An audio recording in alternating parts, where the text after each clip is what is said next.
안녕하세요, 여러분. 혹시 여러분 중에 이런 고민을 해본 적 있나요?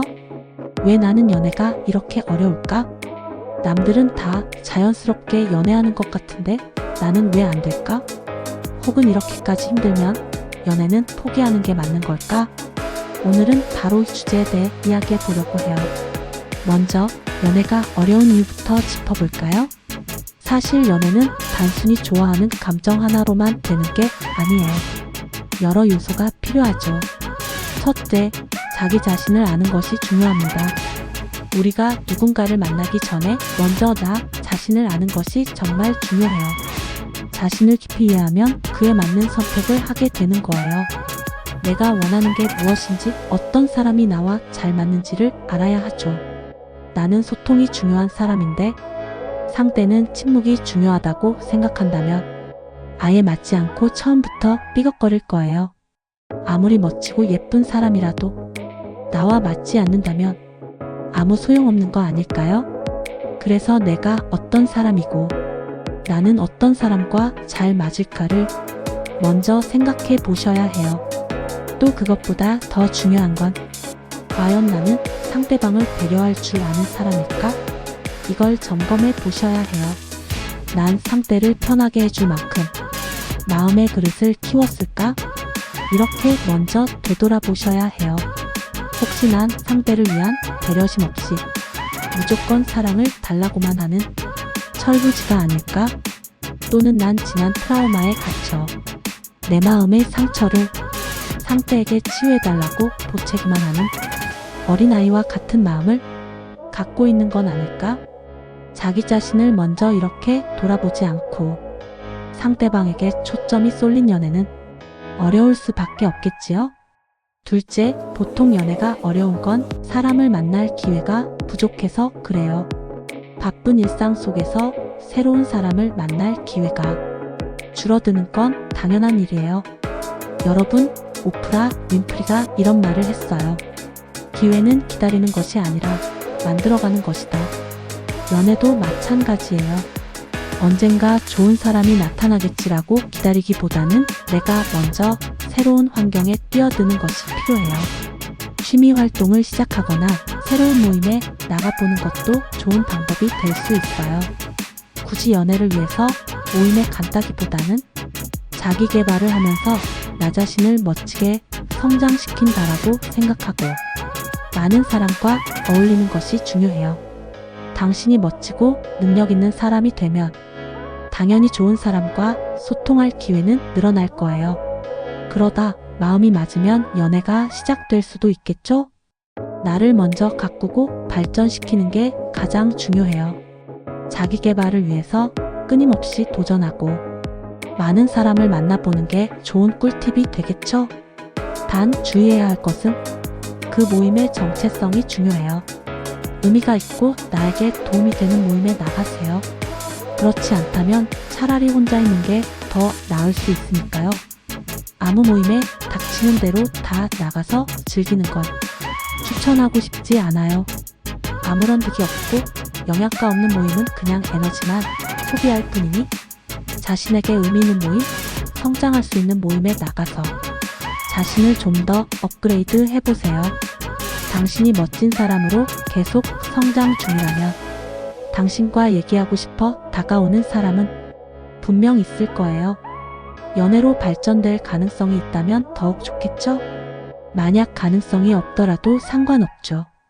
왜냐하면 어차피 당신은 점점 그 모임을 하면서 멋지게 성장하고 있을 거니까요. 셋째, 연애를 못하는 건 이전의 상처가 영향을 주기 때문일 수 있어요.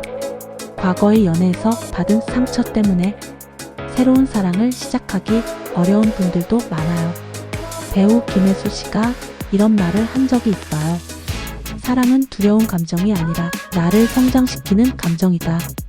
과거의 아픔이 있더라도 그 경험이 나를 더 단단하게 만들어줄 수 있다는 점을 기억했으면 해요. 그렇다면 연애가 어려운 분들은 어떤 마인드를 가지면 좋을까요? 완벽한 연애 상대는 없어요. 가끔 우리는 너무 이상적인 연애를 꿈꾸죠. 완벽한 사람을 찾으려다 보면 정작 좋은 인연을 놓칠 수도 있어요. 빌 게이츠가 부인 멜린다와의 결혼을 결정할 때 이런 말을 했어요. 완벽한 사람을 찾는 것이 아니라 함께 성장할 사람을 찾는 것이 중요하다. 서로 맞춰가며 성장할 수 있는 사람이 있다면 그 관계가 진짜 좋은 인연일 거예요. 그리고 또 기억하세요. 연애를 못한다고 해서 문제가 있는 건 아니에요. 많은 사람들이 연애가 잘 안 되면 내가 뭔가 부족한 게 아닐까? 라고 자책하곤 해요. 하지만 절대 그렇지 않아요. 연애가 없다고 해서 부족한 사람이 되는 게 아니에요. 중요한 건 나 자신을 이해하고 존중하는 거죠. 연애를 배워가는 과정이라고 생각하도록 해요. 연애는 타고나는 능력이 아니에요. 경험을 통해 배우고 성장하는 과정이에요. 우리가 처음부터 일을 잘할 수 없듯이 연애도 시행착오를 겪으며 배우는 거예요. 그리고 너무 조급하게 생각하지 않았으면 해요. 조급한 사랑을 하려다가 오히려 더 외로워지는 경우도 많으니까요. 나를 이해하지 못하는 사람과 있을 때가 혼자 있을 때보다 더 외로운 경우가 많으니까요. 몇 번의 실패가 있을지라도 두려워하지 마세요.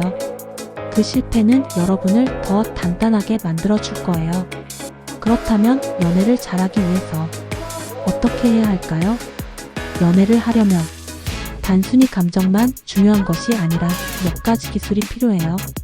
첫째로 긍정의 대화 기술이에요. 좋은 연애는 소통에서 시작됩니다. 연인과 대화할 때는 나보다는 우리의 입장에서 생각하는 것이 중요해요. 심리학자 존 가트맨은 부부의 행복을 결정하는 가장 중요한 요소 중 하나가 적절한 대화 방식이라고 했어요. 부정적이고 신경질 내는 어투는 사람을 질리게 합니다. 좋은 점을 주로 얘기하되 마음에 안 드는 얘기는 미움으로 표현하지 않아야 해요. 반드시 비판적인 말보다 격려의 말을 하세요. 둘째로 경청하기 기술입니다. 상대의 말을 진심으로 듣고 공감해 주세요. 잘 들어주는 사람은 그만큼 마음의 여유가 많은 사람이고 더 멋진 사람입니다. 어린아이들은 긴 이야기를 오래 듣고 있지 못합니다. 자신의 이야기가 가장 중요하기에 다른 이들의 말은 듣고자 하지 않죠. 어른만큼 성숙하지 못하기 때문이죠. 사랑하는 이에게 성숙한 어른으로서 상대의 말에 귀 기울여 주세요. 공감해 주세요. 그게 연애 기술 중 핵심입니다. 셋째, 감정을 표현하기 기술입니다. 내가 그렇게 느꼈다면 나도 미안해. 라고 솔직하게 말하는 것이 좋아요.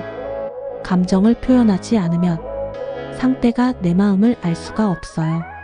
상대는 점쟁이가 아니잖아요. 그러니까 흥분을 가라앉히고 차분한 어투로 나의 솔직한 감정을 말해주셔야 해요. 넷째, 감정 조절 능력 기술입니다. 연애에서는 감정 조절이 정말 중요해요. 작은 갈등도 감정적으로 대응하면 더 커질 수 있거든요. 나의 감정에 휩싸여 상대의 말이 들리지 않는다면 차라리 화가 나는 순간 잠시 자리를 피하세요. 감정이 가라앉은 후 다시 차분하게 서운했다고 말하세요. 그리고 서운했던 이유는 바로 너무 사랑하기 때문인 것 같다고 솔직하게 말하세요. 손발이 오그라드는 멘트라고 안 하시면 행복한 연애는 어렵습니다. 성질이 난다고 이성을 잃고 상대에게 소리 지르며 발광하는 연애는 할 필요가 없어요. 나의 영혼만 갉아먹을 뿐이에요. 마지막으로 가장 중요한 건 자기관리 기술입니다. 자신을 사랑하는 것이 가장 중요한 연애 기술이에요. 자신을 사랑하고 자신감 있는 사람에게 더 끌리는 법이거든요. 굳이 예쁘지는 않아도 자신을 사랑하고 자신을 아끼며 자기 관리를 쉬지 않는 사람은 분명 매력적입니다. 매력적인 사람들은 당연히 호감도가 높습니다. 당신의 매력이 그 누군가에게는 사랑으로 다가올 거예요. 여러분 용기를 가지세요. 여러분, 연애가 어렵다고 느끼는 건 자연스러운 일이에요. 하지만 너무 조급해하지 않았으면 해요. 여러분은 이미 충분히 소중한 사람이고 사랑받을 자격이 있는 존재예요. 이제부터는 연애를 너무 무겁게 생각하지 말고 편안한 마음으로 새로운 인연을 만나보길 바래요. 마지막으로 여러분이 이 말을 기억했으면 해요. 사랑은 타이밍이 아니라 용기다. 그러니까 용기를 내보세요. 그리고 지금 이 순간 여러분 자신을 가장 먼저 사랑해주세요. 그럼 어느 순간 좋은 인연이 여러분 곁에 자연스럽게 찾아올 거예요. 오늘도 제 이야기를 들어줘서 고마워요. 여러분이 더 행복한 연애를 할 수 있도록 앞으로도 좋은 이야기 들려드릴게요. 구독과 좋아요 잊지 마시고 댓글로 여러분의 생각도 들려주세요. 그럼 다음 영상에서 만나요. 지금까지 빅토리 빅터였습니다.